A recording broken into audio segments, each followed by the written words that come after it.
Olá, alinhados! Como vocês estão? Eu sou Ema Bacarim, mentora de relacionamentos, carinhosamente também chamada de adestradora de maridos, pelo meu amado, que está aqui alinhadíssimo comigo, nesse lugar de fala para o mundo, que é o nosso podcast Bem Alinhados. Seja bem-vindo. É isso aí. Bom, ela já me apresentou, né? Portanto, eu sou o marido adestrado. E aí, o pessoal que me conhece, sou Félix Costa, sou um facilitador organizacional, mentor, consultor, conselheiro e um bom marido adestrado. E quando a gente fala de marido adestrado, como sempre, é a habilidade, a inteligência da gente poder gerar uma relação alinhada, produtiva, bem eficaz. E hoje, no nosso bate-papo, né, para a gente lembrar, nós vamos falar sobre o nosso trabalho e a vida. O nosso amor. E o amor. Né? Ela falou, agora há pouco ela estava falando, vamos falar sobre amor e trabalho.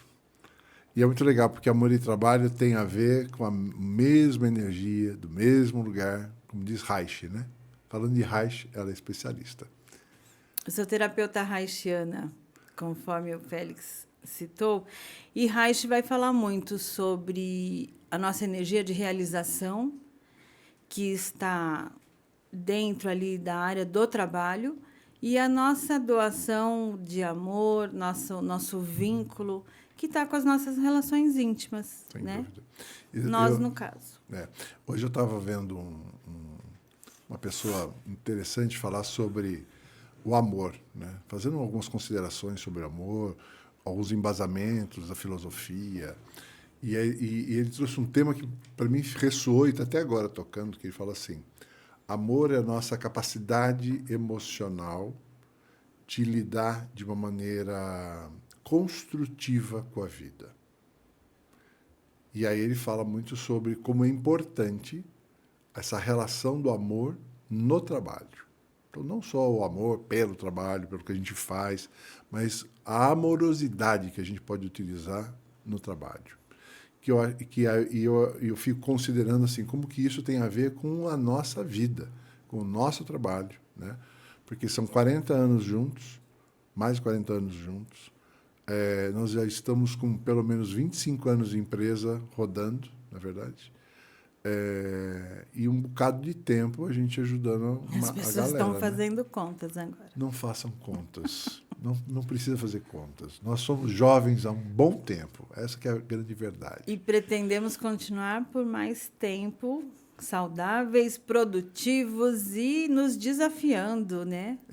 E aí, nisso me faz me lembrar muito do nosso contexto, né? O que a gente faz? Então, se vocês querem saber um pouco sobre mim, olha lá no meu Instagram, né? felixcosta.fx, você vai saber um pouquinho mais. A gente ajuda as pessoas a terem saúde, equilíbrio, resultado, tanto na vida pessoal como na vida de trabalho. Então, simples é o que a gente faz. E como que a gente faz isso? Trabalhando um pouquinho das nossas experiências, daquilo que a gente já viveu, como que a gente lidou no dia a dia, né? Como que muita empresa que é familiar lida com relacionamentos. Então, você tem marido e mulher, você tem filhos envolvidos, você tem parentes envolvidos, irmãos envolvidos, pais, filhos. É uma quantidade enorme, né? E essa relação afeta diretamente a questão da produtividade no trabalho, a questão da confiança, da lealdade, das entregas. E esse é um dos temas que a gente vai poder avaliar sobre vários aspectos, né?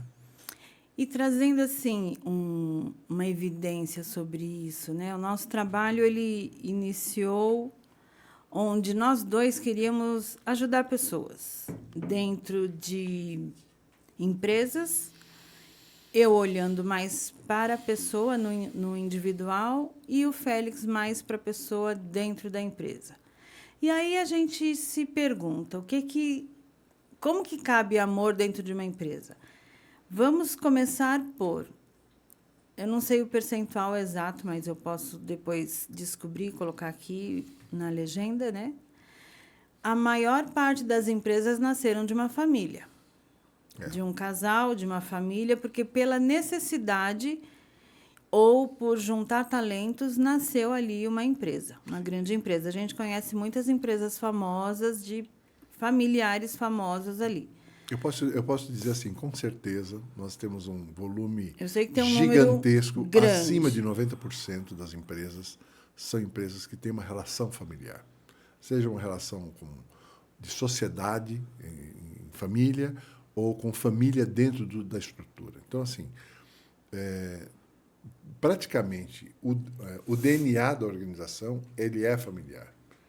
E, portanto, a relação da vida pessoal tem a ver com a vida de trabalho. Mesmo as pessoas pensando que eu separo a minha vida pessoal da minha vida de trabalho, que é um equívoco, um engano. Ah, então fala desse equívoco, que eu vou chamar de outra forma, mas como que é esse equívoco para você que lida mais com os empresários, donos de empresa ou pessoas que estão com um nível de responsabilidade muito grande, como é esse equívoco de achar que, se eu estou com um problema pessoal, familiar, afetivo, esse problema eu deixo em casa e eu chego aqui só para o trabalho. Como que é isso? Isso é um romantismo, ou é um sonho, ou é uma ilusão, ou a gente costuma chamar de auto-engano, né? De acreditar que você, no trabalho, você tem uma realização, você tem uma forma de atuar muito prática, objetiva, racional, sistematizada, fundamentada, com métodos, processos, e achar que em casa, tá, por ser mais livre, mais solto, mais leve, você não precisa, não existe uma relação. E uma coisa que Você consegue trazer um exemplo? a nossa vida, por exemplo, né? A nossa vida, o nosso trabalho, Então, traga um simples exemplo assim. nosso. Quantas e quantas vezes, né, nós tivemos N conflitos conjugal na nossa relação por, por questões do trabalho, né? Por questões de entrega, de velocidade, de forma de trabalhar, da gente se sentir desrespeitado enquanto indivíduos dentro de um ambiente de trabalho. Quantas vezes a gente não misturou as relações de papéis, de delegação, de responsabilidade, misturava com questões nossas, de marido, mulher, filhos, parentes. Eu acho que eu N tenho vezes, né? um exemplo bem legal, assim, legal, assim, real, né? Quero chamar de legal porque ele é real. No começo da nossa empresa, a Evolucer, quando nós dois tínhamos algum desentendimento, até nós aprendermos um código, até nós termos maturidade para lidar com aquilo, naquela época eu cuidava do comercial e da parte como terapeuta, né? Eu dividia meu tempo assim. E quando nós brigávamos ou tínhamos alguma coisa assim, que você tomou alguma atitude que eu discordava e não dava nem para voltar atrás, porque já estava decidido o assunto X, e o meu ressentimento diante de alguma situação fazia com que as vendas caíam assim imediatamente. E se você olhar só com o racional, por que afeta, né? Por que quando alguém está descontente de alguma situação, isso vai diretamente afetar no resultado de uma empresa? Eu faria assim, hoje a gente pode fazer uma série de observações, de olhares, sobre muitos pontos de vista. Então, eu acho que tem um olhar que a gente precisa trazer sempre, que somos pessoas sujeitas às nossas emoções e, portanto, eles afetam as nossas decisões. Então, Então, quer dizer que Não dá para deixar tão separado assim como a gente imagina que seria possível. Não, Questões emocionais das empresariais. não, porque a empresa ela é um conjunto orgânico. O CNPJ é a soma do CPF que está lá dentro. Eu gosto muito desse contexto, né? Um CNPJ é a representação de todo o CPF que está lá. Portanto, ela é a realidade emocional das pessoas. E só se vincula a uma organização aqueles que têm valores semelhantes àquela organização.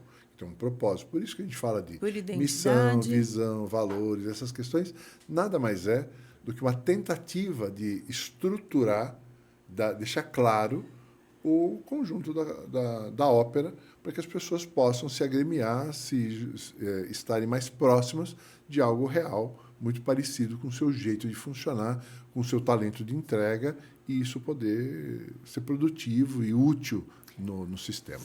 Mas Só um detalhe, é importante assim, eu comecei a falar, existe esse olhar, então o olhar das pessoas enquanto indivíduos. Então, elas têm que se sentir saudáveis, e se, por algum motivo, as relações, como aconteceu com a gente muitas vezes, e acontece com os nossos clientes, as relações nossas pessoais afetam as decisões da organização, as decisões da organização vão afetar nossas vidas pessoais quando não roda do jeito que a gente acredita que deveria ser, ou não roda do jeito que a gente tem uma expectativa, uma perspectiva. Esse é um olhar.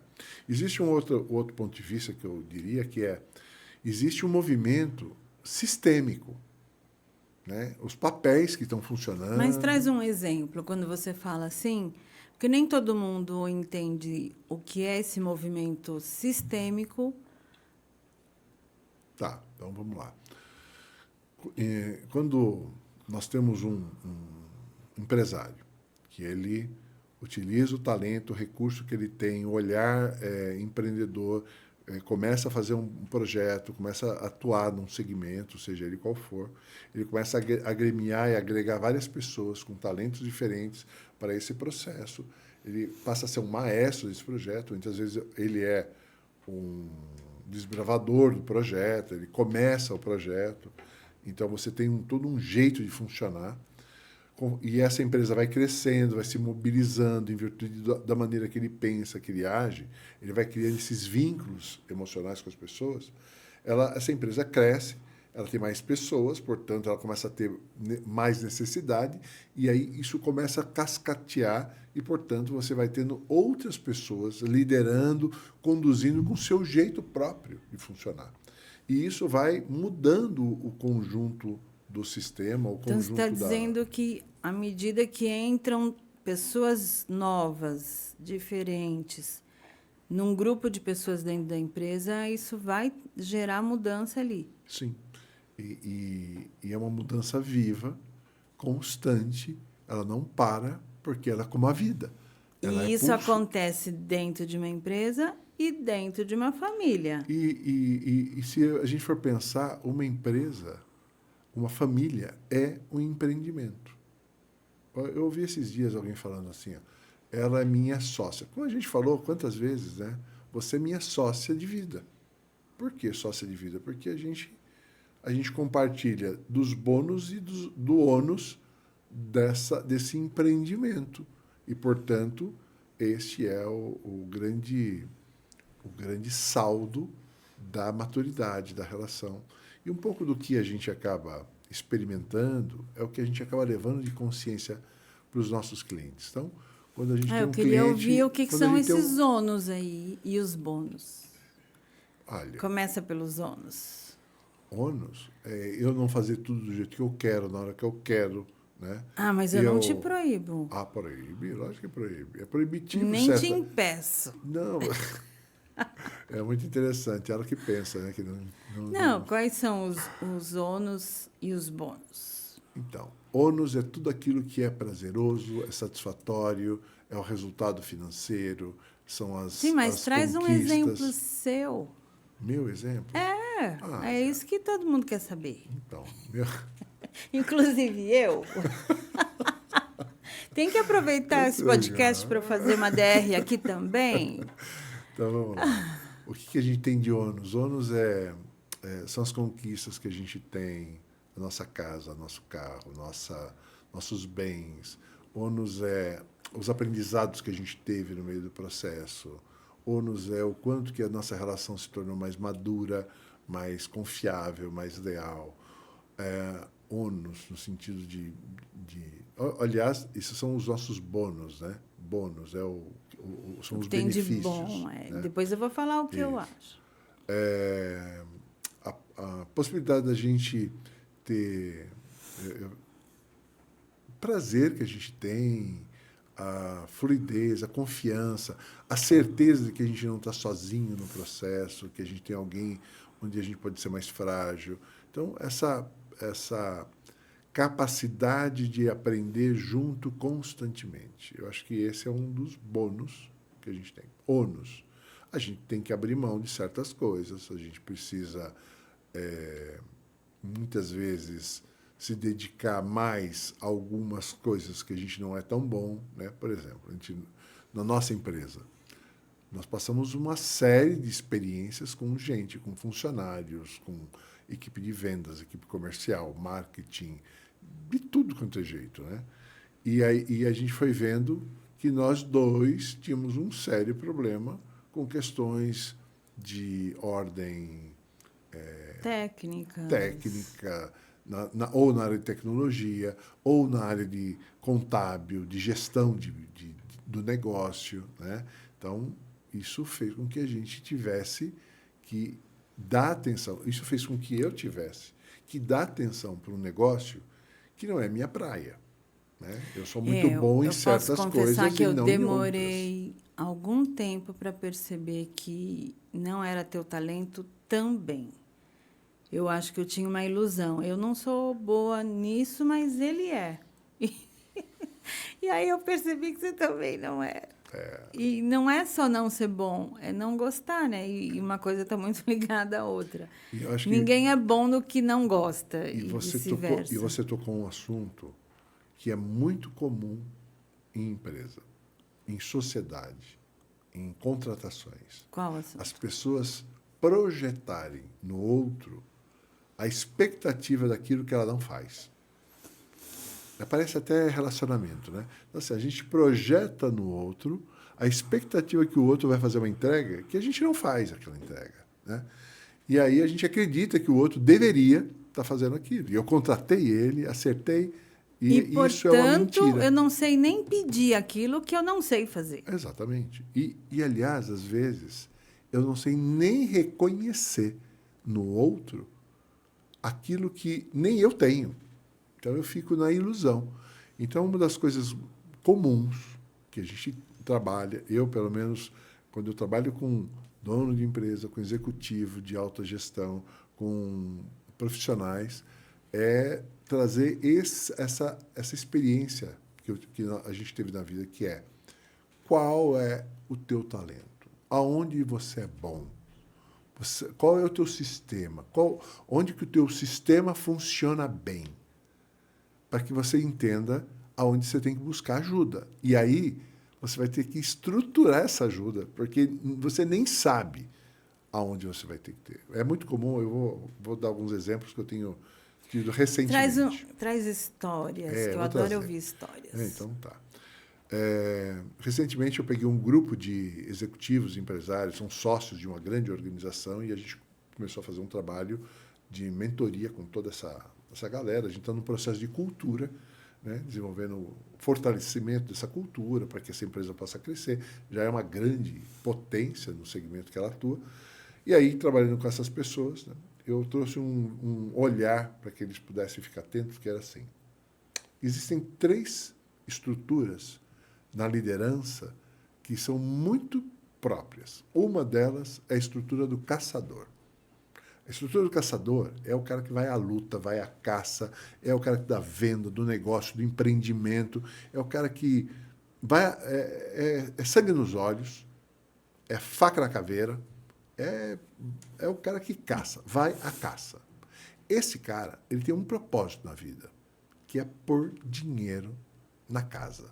Ele faz tudo aquilo para ter resultado de sobrevivência.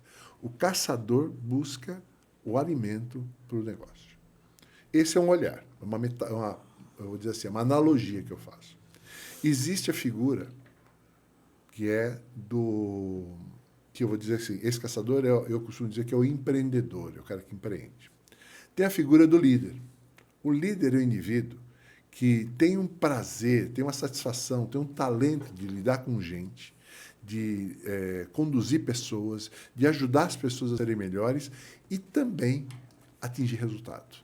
É um cara que, alinhado com esse caçador, ele vai trazer o resultado para esse negócio acontecer, mas ele vai fazer isso com as pessoas. Então, é um indivíduo que lida com as pessoas para tirar o melhor delas, para poder ter o resultado que é esperado. Esse é o líder. E tem que estar alinhado. Normalmente, as pessoas confundem esses dois papéis, esses dois personagens. É muito comum um empreendedor, ele também ser um bom líder. E é muito comum um bom líder, um ótimo líder, tentar ser empreendedor. São duas figuras que até se misturam. Mas tem uma terceira. A terceira é do gestor. O gestor é o cara que vai ter métrica, vai ter o cuidado com processos, procedimento, fundamento, é o cara dos controles, é o indivíduo que vê para onde está indo, se vai chegar, se não vai, quais são os riscos do negócio, é o cara que tem dados, informação, muitas vezes é um pouco mais metódico com as coisas, é mais rigoroso com a disciplina, é o cara que garante o negócio. E aí vira uma loucura, porque não existe um líder perfeito, que é o grande cenário Que da interessante liderança. essa tríade, né? Depois eu quero falar Ótimo. onde você está e onde eu estou. Ah, vai ser ótimo, né? Então, assim, aí tem primeiro, o romantismo de que um líder tem que ser tudo isso. Existe um romantismo que um empreendedor tem que ter tudo isso. E existe um romantismo que todo gestor, todo administrador, todo indivíduo tem que ter tudo isso. E não tem. Se a gente percebe qual é o talento, onde você se dá melhor em cada um, aí a gente começa a separar essa perspectiva. Quando eu olho, isso também tem a ver com ciclo de vida. Há momentos que a gente está em fases diferentes. E aí, falando da gente, né? Mas o ciclo de vida vai ter maturidade, outras coisas Muitas mais coisas. profundas, mas essa tríade dentro de uma empresa, ela tem que ter alinhamento, ela tem que estar olhando para o mesmo lugar. E não dá para o caçador sair buscando investimento ou buscando clientes e tal, sem ter um suporte para que ele faça isso, que é esse gestor com as métricas, com o que tiver de necessidade, e o líder também que está conduzindo essas pessoas para sustentar tudo isso. Racionalmente. Isso é o mundo empresarial e Racionalmente. familiar. Racionalmente, isso parece fácil, mas não é. Não é fácil, não. Por quê? Porque as pessoas se misturam nessas funções. Elas tendem a querer atender um pouco de tudo isso e não tem claro esses papéis. Então, uma das coisas que a gente vai fazer, ou num trabalho de cultura, ou num trabalho de aconselhamento, ou como conselheiro de algumas empresas, é trazer assim, onde você está? Então, é Onde comum você numa tem? mentoria as pessoas estarem perdidas nesses papéis? É comum na vida as pessoas estarem perdidas nesses papéis. Tipo E um numa dono de mentoria, empresa que ele quer ser o líder, ele é um gestor também. porque ele é. Porque o dono da empresa, ele é o caçador, ele é o líder, ele é o gestor, ele é um pouco de tudo isso e no fim ele não é nada disso. Por quê? Porque uma organização, ela vai crescendo, ela vai precisando de N talentos em lugares diferentes. E No aí começo, talvez ele possa estar dançando ali nas 3 cadeiras, mas isso tem um limite, né? sempre. A E pessoa não vai aí aguentar viver nessas 3 cadeiras por muito tempo. não tem como. A questão é Não que é saudável. o nível de consciência pode ir mudando, vai se transformando, vai tendo necessidades diferentes, vão tendo alianças que vão acontecendo no decorrer da vida. E nessas alianças, muitas vezes, a gente projeta em pessoas cumprirem certos papéis que não são claros, até porque a gente não conhece. E aí a necessidade de você ter um olhar um pouco mais pragmático, ter metodologia mais classificatória para a gente poder trabalhar, ter uma estrutura que facilita compreender isso. Então, quando a gente fala de uma organização, existem várias técnicas, vários métodos, várias consultorias que podem nos ajudar. Mas juntar toda essa parte estrutural com uma relação pessoal, com os seus desejos do processo, com as suas fantasias de uma empresa separada da família, ou de que a família determina esse funcionamento. Isso é um lugar que precisa de muito cuidado. O que é mais comum aparecer nas suas mentorias de dificuldades com esses papéis? Acho que o que é mais comum de aparecer de maneira geral é um grande problema de comunicação. Comunicação. Comunicação. Tá? É o ponto, eu vou dizer assim, é o ponto E o que vem chave. primeiro, a comunicação ou o alinhamento? Eu diria que o alinhamento é o nome que a gente dá para uma comunicação ou um desejo de comunicação mais integrado. E a comunicação é um mecanismo de tornar alinhado. Então, o alinhamento, né? E aí é o que a gente aprendeu a fazer na vida, é aprender a ouvir, a criar empatia, que é um processo de vida, né? Criar empatia, saber, aprender a se colocar no lugar do outro, sem julgar, sem crítica, e tomar decisão. Porque a grande sacada de tudo isso é que decisão eu tomo. Porque o tempo todo é tomada de decisão. Ao tomar decisão, é abrir mão de certas coisas. Mas não dá para tomar decisões com qualidade se não tem alinhamento, né? Por exemplo, no começo da nossa empresa, você tomava decisões sem nós dois estarmos alinhados. E eu estava lá no comercial e depois era surpreendida com alguma coisa. E aí já vinha um filminho na minha cabeça. Ah, então, esse mês eu tenho que vender X a mais por causa dessa decisão. E aí eu ficava muito brava. É natural. Então, nós criamos uma forma obrigatória da gente aprender a ser um casal alinhado. Porque ou a gente se alinhava, ou a gente se matava. se separava. A verdade é essa, não dá para fazer nada se a gente for se a gente não tenha feito. Se a gente fizer um alinhamento, uma visão geral da nossa vida, né? A gente vai lembrar quantas vezes nós passamos noite em claro discutindo, brigando. Quantas vezes você trouxe o tema assim, não, porque você toma decisão. E quantas vezes eu também pensava assim, mas alguém tem que tomar decisão. É verdade, você falava assim. Alguém tem que tomar decisão. Alguém tem que assumir esse negócio. E eu falava o quê? Eu te respondia o quê? Ah, e eu vou ter que engolir. Eu falava, e eu não respondia, mas você não respondia, eu queria mas dizer, Por quê? Porque enquanto um tem um olhar de ir lá e produzir, ter a caça, o outro tem um olhar de cuidar do que tem. E às vezes há uma Mas tinha uma intenção velada, e a gente fala de agenda oculta, né, que é um dos temas, o que mais acaba com o alinhamento, o que mais acaba na comunicação, o que mais prejudica você que é empreendedor, líder, gestor, são as agendas ocultas que você tem com as pessoas. E, às vezes, com você mesmo. Explica o que é agenda oculta. Essa eu deixo para você. Conta para eles o que é agenda oculta. Você que é especialista nisso. Especialista não sei, mas algumas experiências aí interessantes, porque agenda oculta é aquilo que você não fala em todas as situações. Fica ali escondidinho, mais ou menos assim. Vou falar, tem que dar exemplo, né? Vocês querem saber?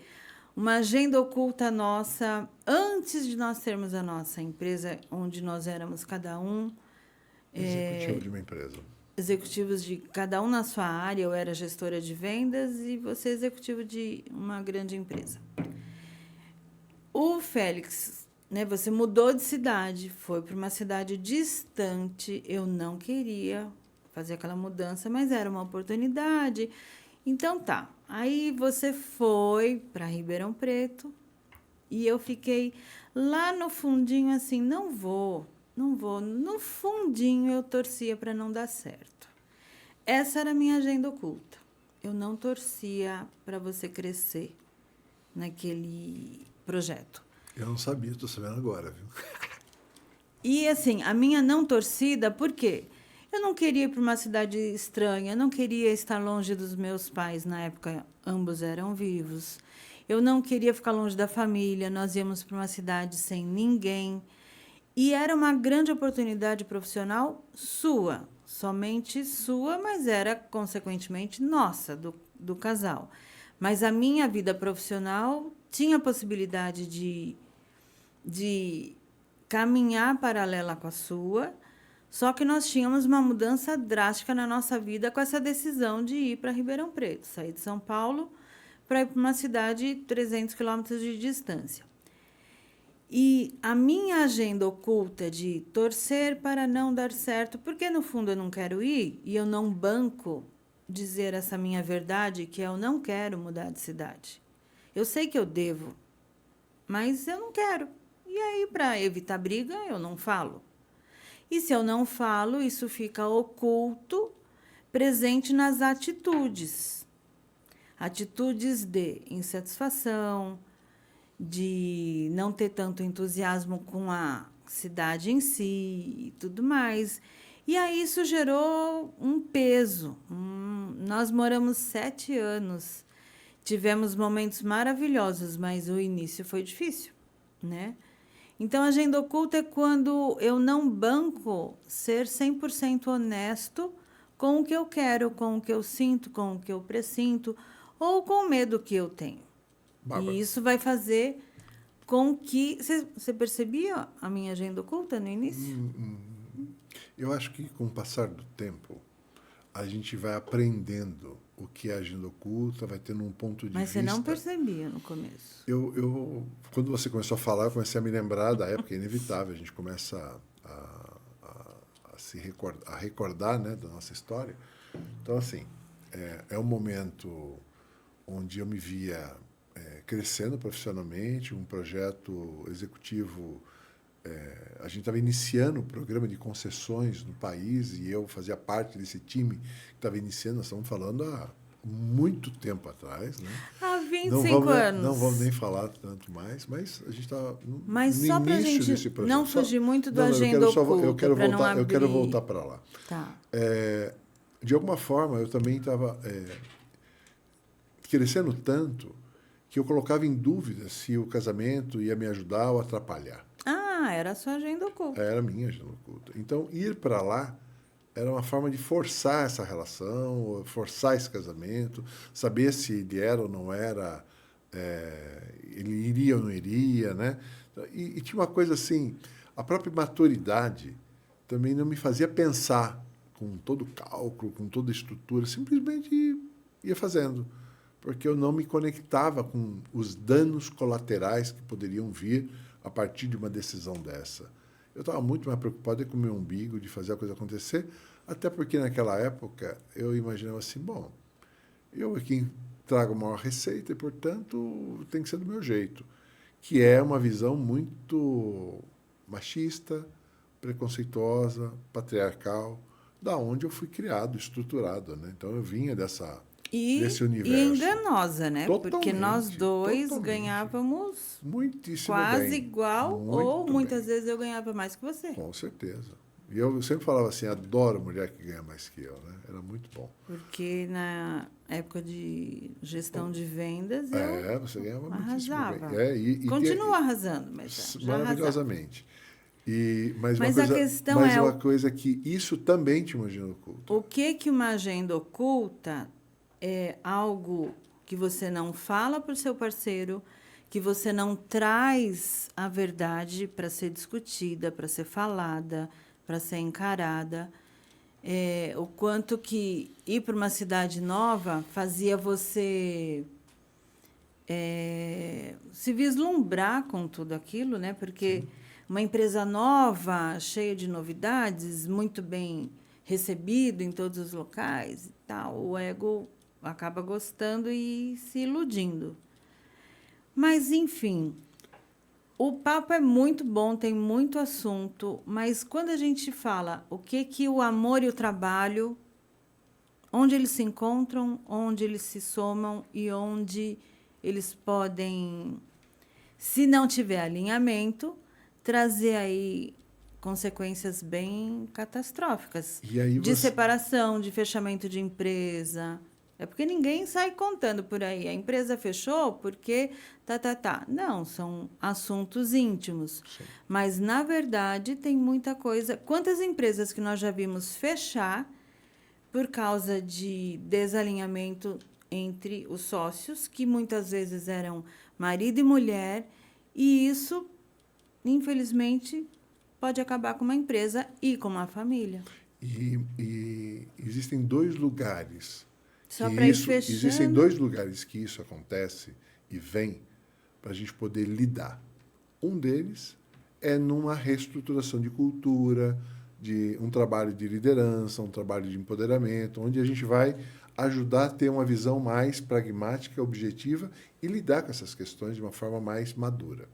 O outro é num setting terapêutico ou numa relação mais de uma mentoria mais pessoal, né? E aí é onde você... E é por isso que eu amo a frase do Wilhelm Reich, que foi um discípulo de Freud, um grande médico psiquiatra, que foi o pai da terapia corporal, da terapia reichiana, da qual eu sou apaixonada, que ele fala assim: o amor, o trabalho e o conhecimento são as forças da vida. E elas deveriam também governá-la. Então, amor, trabalho e conhecimento. Amor é o meu vínculo com as pessoas, trabalho, minha energia de realização, conhecimento, o que eu penso, o que eu acredito, as minhas crenças. Quando isso está alinhado, aí não tem para ninguém. Sim. E Reich já sabia disso, ó. Uma das coisas que a gente mais pode oferecer para você que está assistindo é a capacidade que esse casal tem de ter vivenciado, experimentado os desalinhamentos naturais da vida, ter conseguido se alinhar em vários lugares. Hoje nós temos uma família, mais de 40 anos juntos, 3 filhos, 2 netos, uma vida... Eu costumo dizer, como você diz, né? A gente só pode levar você onde nós já caminhamos. Então, nós caminhamos por um processo de saúde, de bem-estar, de sucesso em vários aspectos. Eu costumo dizer para algumas pessoas: eu não sou rico para te tornar rico. Eu sou apenas uma pessoa feliz que posso te ajudar a encontrar caminhos de felicidade. E isso tanto no amor, no trabalho e na vida. Não é assim, meu amor? E aí a gente vai encerrar o nosso momento. Fechando esse dia, esse assunto que tem muito... A gente passaria horas falando sobre amor e trabalho, porque acho que é o que move as pessoas, né? Eu agradeço por você estar aqui com a gente, fechando mais um episódio do Bem Alinhados, e espero você no nosso próximo episódio.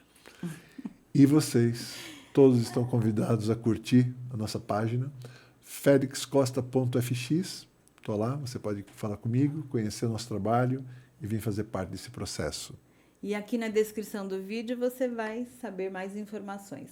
Obrigada e até o próximo episódio, gente. Tchau, pessoal.